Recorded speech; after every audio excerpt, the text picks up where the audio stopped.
Welcome to ज्ञान सेतु। तो जैसे कि आप जानते हैं हम लोग लूसेंट के संपूर्ण इतिहास को यहाँ पर पढ़ना शुरू किए थे और इस कड़ी में हमने अध्याय नंबर 13 तक पूरी तरह से कंप्लीट कर लिया है और आज की अध्याय 14 है। सिकंदर का आक्रमण भारत पर हम लोग पढ़ने वाले हैं और ये टोटल लेक्चर की बात करते हैं तो 30 नंबर के लेक्चर है। पिछले 29 लेक्चर अगर आप लोगों ने नहीं देखे हैं तो जाकर के आप चैनल के प्ले लिस्ट में देख सकते हैं, पूरी अपडेट कर दी गई है। चलिए हम शुरू करते हैं चैप्टर नंबर 14 सिकंदर का आक्रमण। हाँ जी, तो हम आ चुके अपने चैप्टर नंबर 14 की तरफ, जिस चैप्टर का नाम है हमारा सिकंदर। आप जानते हैं हमारा अभी मौर्य साम्राज्य चल रहा है इस मगध पर और मौर्य साम्राज्य का मौर्य साम्राज्य बोल रहे हैं अभी जो चल रही है आपकी नंद वंश चल रही है मगध साम्राज्य में, और मगध साम्राज्य में नंद वंश का शासक अभी घनानंद यहाँ पर इस दरबार में है और इसी के समय सिकंदर का आक्रमण हुआ था। तो सिकंदर का जन्म 356 ईसा पूर्व में हुआ था। उसका पिता जो कि जिसका नाम था फिलिप, उसके पिता का नाम क्या था? फिलिप। 356 ईसा पूर्व में इनका जन्म हुआ था और ये इसके पिता का नाम था फिलिप। फिलिप 359 ईसा पूर्व में मकदूनिया का शासक बना। ईरान में है मकदूनिया, और इसकी हत्या 329 ईसा पूर्व में ही कर दी गई थी।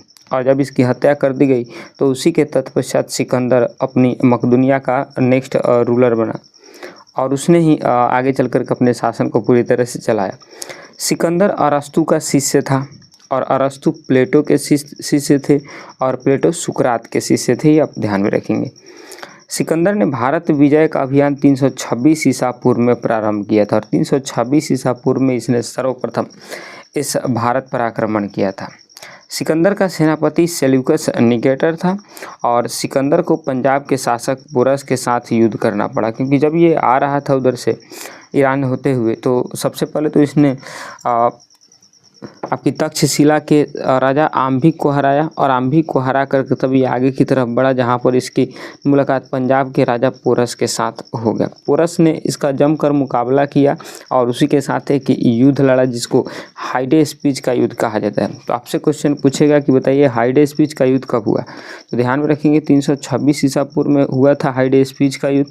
किसके बीच में हुआ था? तो ये हुआ था विश्व विजेता सिकंदर और आपकी पंजाब का शासक राजा पोरस के साथ हुआ था। इस युद्ध में पोरस ने जमकर लड़ाई लड़ी थी परंतु वो हार गया था, तो इसलिए इसे को हाइडे स्पीच का युद्ध या फिर झेलम का युद्ध या फिर बितस्ता का युद्ध के नाम से जाना जाता है। सिकंदर की सेना ने ब्यास नदी या फिर बिपाशा उसी को बोलते हैं या फिर यूनानी भाषा में इसको हाइफासिस भी बोला जाता है कि पश्चिमी तट पर पहुंचकर उसको पार करने से इनकार कर दिया था। तो अब तक हम क्या बात किए कि सिकंदर जिसका जन्म 356 ईसा पूर्व में हुआ था, उसके पिता का नाम फिलिप था। कहाँ का रहने वाला था? मकदूनिया का शासक था राजा फिलिप। फिलिप के मरने के बाद सिकंदर ने उस गद्दी को संभाला और सिकंदर के गुरु जो थे अरस्तु थे। अरस्तु के गुरु हमने बताया आपको प्लेटो थे और प्लेटो के गुरु सुकरात थे। इसने सर्वप्रथम भारत विजय अभियान 326 ईसा पूर्व में किया, यानी भारत पर सबसे पहला आक्रमण इसी ने किया था। सिकंदर का सेनापति का नाम था सेल्यूकस निकेटर और जब ये साथ में आया तो सबसे पहले तक्षशिला के राजा आम्भिक को हराया और आम्भिक के हराने के बाद तब आगे की तरफ बढ़कर इसने पंजाब के राजा पोरस के साथ एक युद्ध लड़ा जिसको इतिहास में हाइडे स्पीच का युद्ध कहा जाता है, या फिर इसी को झेलम का युद्ध या फिर इसी को बितस्ता का युद्ध कहा जाता है, जो कि पंजाब में ब्यास नदी के तट पर ये लड़ा गया था। जब ये युद्ध हुआ तो इस युद्ध में राजा पोरस हार गए और सिकंदर जीत गया, परंतु उसकी सेना ने उस ब्यास नदी को पार करने से पूरा क्या कर दिया? इनकार कर दिया। अब आएंगे यहाँ पर सिकंदर स्थल मार्ग द्वारा 325 ईसा पूर्व में भारत से वापस लौट गया यहाँ पर, और जैसे ही वापस लौट गया तो इसी की मृत्यु 323 ईसा पूर्व में बेबीलोन में हो गया था, मात्र 33 वर्ष की अवस्था में। और ऐसा कहा जाता है कि पूरे दुनिया में एक ऐसा शख्स जिन्होंने मात्र 33 वर्ष की उम्र में ही पूरी दुनिया को जीत चुका था। जितने देश उस ईरान वालों को मालूम था उस सारे देशों को ये जीत चुका था। सिकंदर का जल सेनापति का नाम निर्याकस था। उसके सेनापति का नाम क्या था? तो सेल्यूकस निकेटर, और जल सेनापति का नाम निर्याकस था। इसके अलावा सिकंदर का एक घोड़ा भी था जिसका नाम था बऊ कैफला, और इसी घोड़े के नाम पर इसने झेलम नदी के तट पर एक बऊ कैफला नामक नगर भी बसाया था। कौन? तो सिकंदर, विश्व विजेता सिकंदर। तो बस इतना ही थी सिकंदर के बारे में। अब आइए इस पूरे टॉपिक से जितना अगर PYQ पूछी गई है विगत वर्षों में उन सबको यहीं पर हम लोग हल कर लेते हैं। कोई अलग से ये नेक्स्ट लेक्चर नहीं रहेगी, इसी में हम लोग इसको हल कर लेते हैं। चलिए हम शुरू करते हैं उसको। हाँ जी, चलिए पहला क्वेश्चन पूछ रहा है सिकंदर का जन्म कब हुआ था। तो आप जानते हैं सिकंदर का जन्म जो हुआ था 356 ईसा पूर्व में हुआ था। कब? 356 ईसा पूर्व में हुआ था। कहाँ पर हुआ था? तो अभी हम लोग बात किए कहाँ पर, मकदूनिया में, ईरान में हुआ था। ठीक, आएंगे नेक्स्ट क्वेश्चन की तरफ। सिकंदर के पिता का नाम क्या था। तो अभी हमने बात किया सिकंदर के पिता का नाम था फिलिप, और फिलिप मकदूनिया का शासक था। कहाँ का था? तो मकदूनिया का ये शासक था। और नेक्स्ट क्वेश्चन है सिकंदर कहाँ का शासक था। तो अभी हमने बात किया सिकंदर कहाँ का शासक था, वो मकदूनिया या फिर मैसिडोनिया का शासक था। तो ऑप्शन सी इसकी राइट आंसर हो जाएंगी। नेक्स्ट क्वेश्चन है सिकंदर के गुरु का नाम क्या था। तो सिकंदर के गुरु का नाम हमने अभी बताया कि सिकंदर के गुरु का नाम था अरस्तु, और अरस्तु के गुरु का नाम था प्लेटो, और प्लेटो के गुरु का नाम था सुकरात। ध्यान में, तो option C is right answer. और नेक्स्ट क्वेश्चन सिकंदर ने भारत विजय अभियान कब शुरू किया था। तो हमने बात किया सिकंदर ने भारत विजय अभियान 326 ईसा पूर्व में किया था, और इसमें सबसे पहले उसने तक्षशिला के राजा आम्भिक को हराया, और आम्भिक को हराने के तत्पश्चात इसने राजा पोरस के साथ पंजाब के राजा पोरस के साथ एक युद्ध लड़ा जिसको इतिहास में हाइडेस्पिच का युद्ध कहा जाता है, और तत्पश्चात में भारत पर आक्रमण किया था। नेक्स्ट क्वेश्चन है सिकंदर के जल सेनापति का नाम क्या था। तो सिकंदर के जल सेनापति का नाम था सेल्यूकस निकेटर। ऑप्शन बी इसकी राइट आंसर हो जाएंगी। नेक्स्ट क्वेश्चन है सिकंदर का पंजाब के राजा के साथ युद्ध हुआ था, वो पंजाब का राजा कौन था। तो आप जानते हैं पंजाब का वो राजा था राजा पोरस। ऑप्शन ए इसकी राइट आंसर हो जाएंगी। और नेक्स्ट क्वेश्चन हाइडेस्पिच का युद्ध या फिर झेलम का युद्ध किनके बीच में हुआ था। तो आप बात किए थे कि सिकंदर और पंजाब के राजा पोरस के साथ ये युद्ध हुआ था। किस नदी पर? तो झेलम नदी पर, या फिर इसी को ब्यास नदी बोला जाता है, या फिर इसी को बितस्ता नदी बोली जाती है। इसी नदी पर हाइडेस्पिच का युद्ध 326 ईसा पूर्व में हुआ था, ध्यान में रखेंगे। नेक्स्ट क्वेश्चन है झेलम नदी का प्राचीन नाम क्या था। तो हमने भी बात किया झेलम नदी का प्राचीन नाम था बितस्ता। क्या नाम था? बितस्ता। ऑप्शन बी इसकी राइट आंसर हो जाएंगी।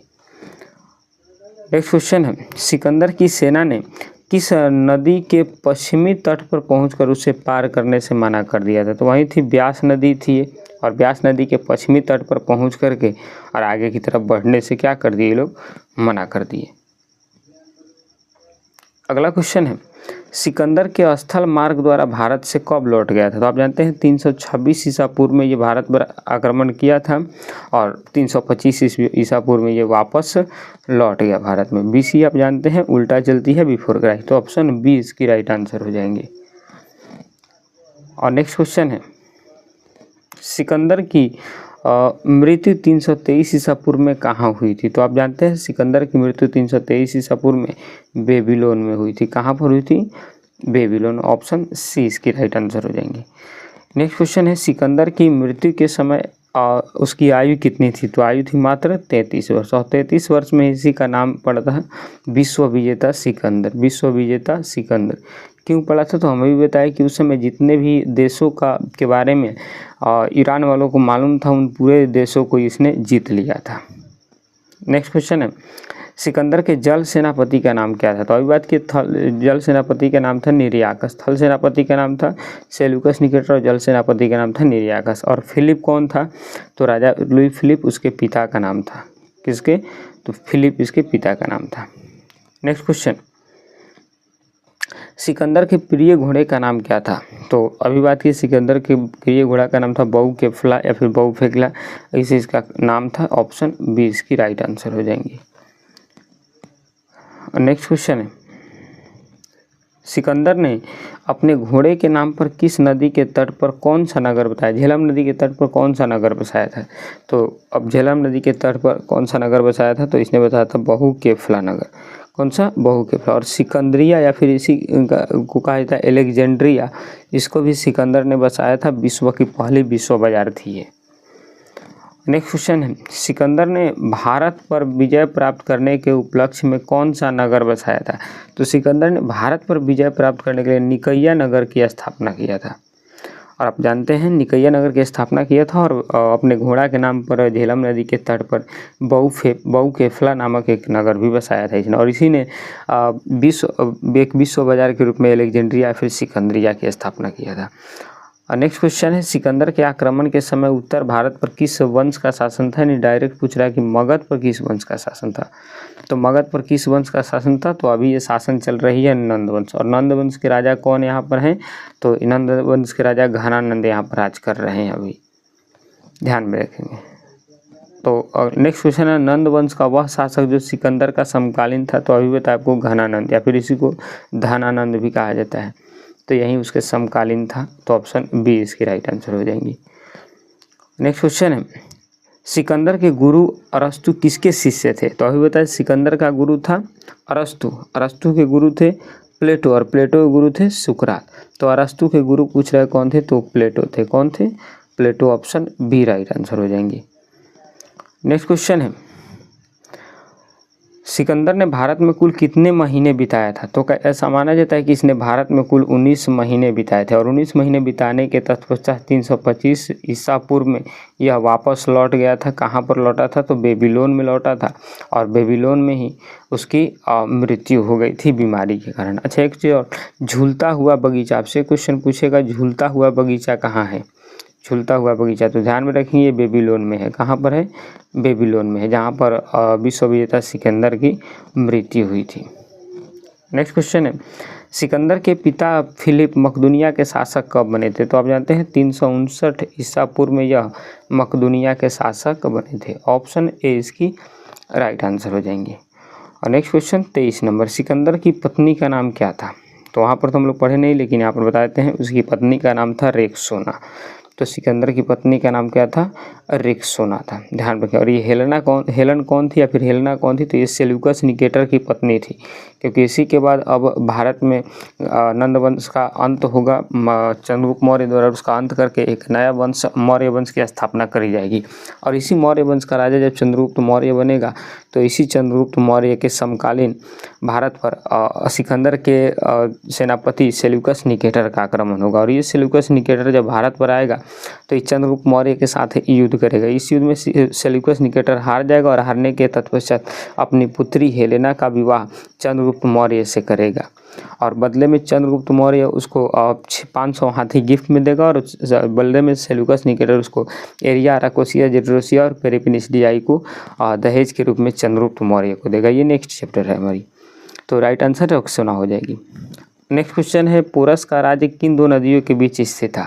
तो पोरस का राज्य अभी तो बताया कि झेलम और चेनाब नदी दोनों पंजाब में है। झेलम और चेनाब नदी के बीच में ही राजा पोरस रहा करते थे। अब से क्वेश्चन पूछेगा, राजा आम्भिक कहाँ के राजा थे? आम्भिक, तो आम्भिक हम आपको बताया कि ये कहाँ के राजा थे? तक्षशिला के। कहाँ के थे? तक्षशिला, ध्यान में रखेंगे। नेक्स्ट क्वेश्चन है, तक्षशिला के किस शासक ने सिकंदर के सामने घुटने टेक दिए थे? तो अभी बताया राजा आम्भिक। कौन? राजा आम्भिक। ऑप्शन बी इसकी राइट आंसर हो जाएंगी। नेक्स्ट क्वेश्चन है, और आज की 26 नंबर के लिए क्वेश्चन है, सिकंदर का मुख्य उद्देश्य क्या था? क्यों भारत पर आया था? तो सिकंदर का मुख्य उद्देश्य था विश्व विजेता बनना। मात्र एक कम वर्ष की उम्र में ही इसने विश्व विजेता बनना इसका मेन उद्देश्य था। और इस उद्देश्य की पूर्ति के लिए इसने भारत पर आक्रमण किया।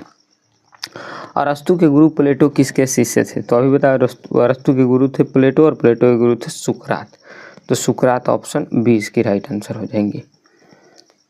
नेक्स्ट क्वेश्चन, किस नदी के तट पर सिकंदर की सेना ने आगे बढ़ने से इनकार कर दिया? तो वहीं ब्यास नदी थी, या फिर इसी को बोलते हैं झेलम नदी, ध्यान में रखेंगे। नेक्स्ट क्वेश्चन है, सिकंदर की मृत्यु किस आयु में हुई थी? तो 33 साल की आयु में इसकी मृत्यु हो गई थी। और नेक्स्ट क्वेश्चन, और आज की हमारी लास्ट क्वेश्चन भी है 30 नंबर की, सिकंदर ने किस भारतीय शासक की बहादुरी से प्रभावित होकर उसका राज्य वापस कर दिया? तो ऐसा कहा जाता है कि जब उसने राजा पोरस के साथ युद्ध किया था, हाइडेस्पिज का युद्ध, और इस युद्ध में राजा पोरस उसको घुटने टेकने बजाय उसने जमकर लड़ाई लड़ी, और जमकर लड़ाई लड़ने के पश्चात सिकंदर की पत्नी रेक्सोना इसको अपना भाई बना करके और इसको अपने साथ रखे, और इसके राजपाट को वापस दे दिया गया। तो ये रही हमारी चैप्टर नंबर 14 जो चैप्टर थी हमारी सिकंदर की कहानी वाली। तो सिकंदर की कहानी हमने कंप्लीट किया और साथ साथ उससे 30 प्रश्न को भी यहाँ पर हल किया। तो मिलते हैं आगे की हम नेक्स्ट चैप्टर में, तब तक के लिए जय हिंद जय भारत।